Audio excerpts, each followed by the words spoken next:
There comes a quiet moment after 60 when you sit in your own home, look around, and feel something you can't quite name. It isn't loud sadness. It's a soft heaviness. A sense that the walls around you are speaking back to your thoughts. If you're watching this, you may be feeling more reflective than you used to be. Perhaps the house feels quieter. Perhaps memories feel louder. And you may wonder why your mood, your energy, or even your sense of purpose seems different than it once was. You're not imagining it. And you're not alone. Today, I want to talk gently about something most people overlook: how your home, the place you return to every day, quietly shapes your mind after 60, and more importantly, how you can reclaim peace, dignity, and emotional comfort within it. As men, many of us were taught to endure silently, to carry responsibility without complaint, to provide, fix, and move forward. But later in life, when the noise of work fades and the days slow down, our surroundings begin to speak more clearly to our inner world. Home can become a mirror. One man once shared that after retiring, he began spending long hours in the same chair, in the same corner of his living room. At first it felt like rest. Over time it felt like stagnation. The room hadn't changed, but he had. That space slowly reinforced a feeling of being done, even though his life was not. The lesson here is quiet but important.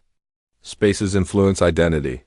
When a home no longer reflects who you are becoming, it can gently pull the mind toward withdrawal instead of growth. A small shift, moving a chair closer to light, placing a meaningful photograph where you can see it, opening a window each morning, can begin to change how the mind wakes up to the day. Another truth many men discover is that clutter holds emotion. Old papers, unused tools, forgotten boxes, they aren't just objects. They carry unfinished chapters. One widower said his garage was filled with things he no longer used but couldn't let go of. Each time he entered, he felt tired before he even started anything. Letting go doesn't mean forgetting. It means making room for breath. When you gently release what no longer serves you, your mind follows. Peace enters slowly, but it enters. Then there is silence. Not the peaceful kind, but the echoing kind. A home that once held children's voices, shared meals, arguments, laughter, now holds stillness.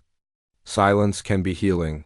But prolonged silence can also deepen loneliness if it's not balanced. A simple radio playing softly. A familiar voice from an audiobook. Even a television left on low volume, not for distraction but for companionship. These small sounds remind the nervous system that you are still part of the world. Light matters too. Many homes grow darker as habits change. Curtains stay closed. Evenings begin earlier. The mind interprets this as decline. But light is life. Sitting near a window in the morning, letting sunlight touch your face, can quietly lift heaviness you didn't know you were carrying. Your home is not just where you live. It's where your thoughts rehearse themselves. Now, let me speak to you directly for a moment. If you carry regrets, you are human. If you feel lonely at times, you are not weak. If you wonder whether you still matter, let me tell you this clearly: you do. Your years hold wisdom no one else can offer. Your presence still has weight. Your life has not expired. It has deepened. You don't need to prove anything anymore. You don't need to rush. You are allowed to rest without disappearing. You are allowed to forgive yourself for what you didn't know then. The man you were did the best he could with the tools he had, and the man you are now still has purpose, perhaps quieter, but no less meaningful. Here are a few gentle ways to help your home support your mind instead of draining it. Begin your day in the same place each morning, preferably where there is light. Let that spot become a place of grounding, not drifting. Choose one small area of your home each week to bring order to, not to perfection. Just enough to feel care. Invite life in, even briefly. A phone call, a neighbor's greeting, a shared cup of tea. Connection doesn't need to be long to be real. Place reminders of meaning where you can see them. A book that once inspired you. A photograph that reminds you who you've loved and who loved you. And finally, step outside daily, even for a few minutes. Movement changes the mind, and returning home afterward can feel different, lighter, more intentional. Aging is not about shrinking. It's about refining. Your home, like your mind, can become a place of calm strength rather than quiet sorrow. You are not fading. You are settling into a deeper version of yourself, one shaped by experience, resilience, and truth. If this message brought you comfort, consider joining our community. You are not alone.